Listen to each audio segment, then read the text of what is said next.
నిజామాబాద్ జిల్లా స్థానిక లలిత మాల థియేటర్ వద్ద గల బాపూజీ వచనాలయ పోరాట పరిరక్షణ సమితి కార్యాలయంలో జరిగిన పత్రికా విలేకరుల సమావేశంలో కన్వీనర్ కోనేరు సాయి కుమార్, సభ్యులు సామాజిక కార్యకర్త బంగారు సాయిలు, సభ్యులు సిద్ధం రాజేందర్, అన్వర్ ఖాన్ గారు, రత్నాకర్ పాల్గొనడం జరిగింది. ఈ సందర్భంగా కన్వీనర్ కోనేరు సాయి కుమార్ మాట్లాడుతూ బాపూజీ వచనాలయ ఎన్నికల్లో పాలకవర్గం అనేక అవకతవకలకు పాల్పడిందని, సభ్యత రుసుము 3,700 రూపాయలు చేసి అదేవిధంగా ఎన్నికల్లో పోటీ చేయకుండా అధ్యక్ష కార్యదర్శులు, కోశాధికారికి 5 సంవత్సరాలు ఉండాలని, ఉపాధ్యక్ష సహాయక కార్యదర్శి, కార్యవర్గ సభ్యులు 2 సంవత్సరాలు ఉండాలని తీర్మానం చేశామని చెప్పడం ఇది మోసమని, అసలు బైలాస్లో ఇది లేదని, ఈ పాలకవర్గం అడ్డం పెట్టుకుని అధ్యక్షుల భక్తవచనం ఆలియస్ ఢిల్లీ గారు ఉత్తుత్తి తీర్మానాలు చేశారని, జిల్లా నడిపుట్టున ఉన్నటువంటి ఈ స్థలాన్ని కొనుగోలు చేయడానికి ప్రభుత్వ ఆధీనం తీసుకొని ప్రభుత్వమే అలా లైబ్రరీని రన్ చేయాలని కోరుతున్నాము.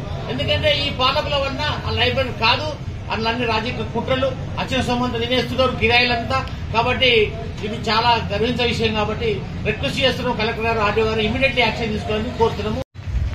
స్థలం ఆక్రమించడానికి కళ్ళు, సారా, లిక్కర్ కాంట్రాక్టర్లు ప్రయత్నిస్తున్నారని మేము చెప్పింది ఇలా అక్షరాల నిజం కాబోతా ఉన్నది.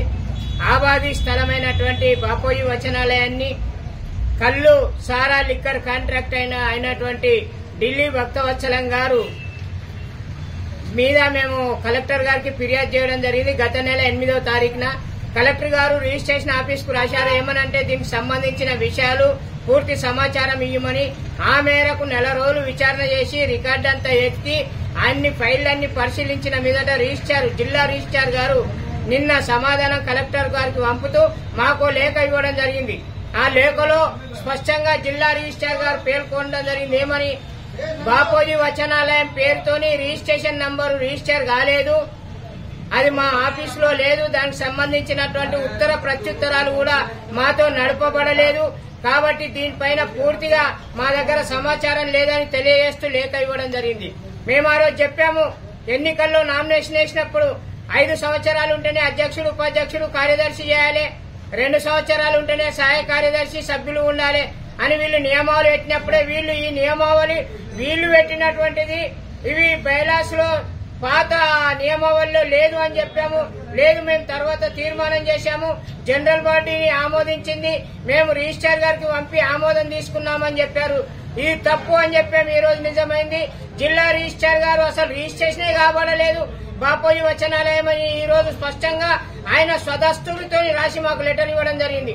మరి రిజిస్ట్రేషన్ గాని అటువంటి బాపూజీ వచనాలయం ఒక ఇన్స్టిట్యూషన్ ని వీళ్ళు ఏ విధంగా నడుపుతున్నారు, ఏ విధంగా ఎన్నికలు పెట్టారు, ఆ ఎన్నికల్లో ఏ విధంగా వీళ్ళు తీర్మానాలు ఆమోదించారు, ఈ ఉత్తుత్తి తీర్మానాలని ఆ రోజు చెప్పాము. అది ఈ రోజు నిజమైంది. కాబట్టి మేము ఒకటే చెప్తా ఉన్నాం, 3 కోట్లు దాన్ని డిజిటల్ లైబ్రరీ నిర్మాణం పేరుతోని బలవంతం వసూళ్లు చేస్తూ ఆ స్థలాన్ని కబ్జా చేయాలనే ప్రయత్నంలో వీరున్నారని చెప్పాము. దానికి సాక్ష్యాలు కూడా చెప్పాము. ఈయన సారా డిపోలో ఉండి వాళ్ళని ముంచాడు, కళ్ళు డిపోలో ఉండి దానికి ఈ రోజు తాళమేశాడు డిపోకు, నాదని చెప్తా ఉన్నారు.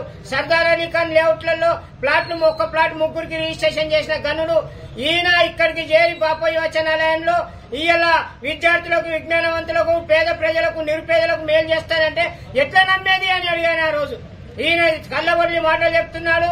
నైపేట్లో ఉండేటువంటి దాస్ గారిని, మహారాష్ట్ర, కర్ణాటకలో ఉన్నటువంటి సారా సిండికేట్ సామ్రాజ్యవాదిని తీసుకొచ్చి ఇక్కడ ఈ ఎన్నికల్లో పోటీ పెట్టి వైస్ ప్రెసిడెంట్ గా వీళ్ళంతా చేసి ఆ నిజామాబాద్ నడిబొడ్డున ఉన్న స్థలాన్ని కబ్జా చేయడానికి కుట్ర చేస్తున్నారు.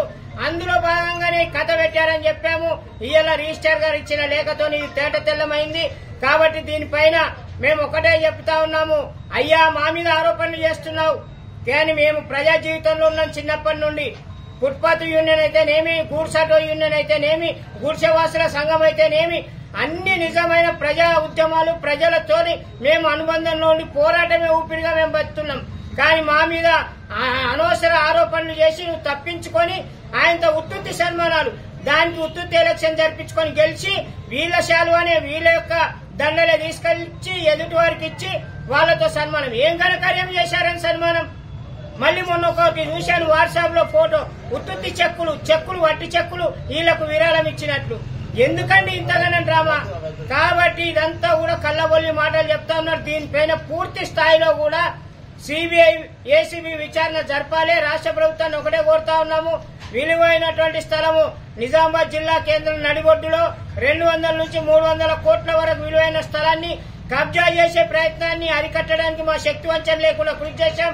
మా పోరాటంలో బంగారు సాయిల్ గారు, అదేవిధంగా సిద్ధన్ రాజేందర్ గారు, తర్వాత రత్నాకర్ గారు, తర్వాత అన్వర్ గారు, అదేవిధంగా CPI, CPM, CPI ML, PDS లాంటి సంస్థలు అన్ని కూడా మాతో కలిసి వచ్చినాయి పోరాటంలో. వారందరికి కూడా ఈ రోజు రిజిస్ట్రార్ గారు ఇచ్చిన లెటర్ తోని కొంత విజయం సాధించాము. ఇంకా ప్రభుత్వం సమగ్ర విచారణ జరిపి వెంటనే దీన్ని ప్రజాపరము చేయాలి. ప్రభుత్వం ప్రజలకు అందుబాటులోకి తేవడానికి ఈ స్థలాన్ని ఉపయోగించుకొని ఈ యొక్క అవినీతి పరులని, భూ కబ్జాదారులని, భూ మాఫియా ఆర్థిక నేరస్తులు, వీళ్ళు ఆర్థిక నేరస్తులు పట్టణంలో విజృంభించి ఈ యొక్క స్థలాల కబ్జాకు ప్రయత్నిస్తా ఉన్నారు. ఇలాంటి వారిని కట్టడి చేయాలి. లేకపోతే ప్రజల యొక్క భూముల్ని, ప్రజల యొక్క ఆస్తుల్ని కొల్లగొట్టే నరరూప రాక్షసులుగా వీళ్ళు తయారవుతారు. కాబట్టి సత్వరమే ప్రభుత్వం జోక్యం చేసుకుని ఈ యొక్క విషయం పైన సమగ్ర విచారణ చేసి ఈ స్థలాన్ని ప్రజాపరం, విద్యావంతుల పరం, విజ్ఞానవంతుల పరం చేయాల్సిందిగా ఈ సందర్భంగా కోరుతున్నాను.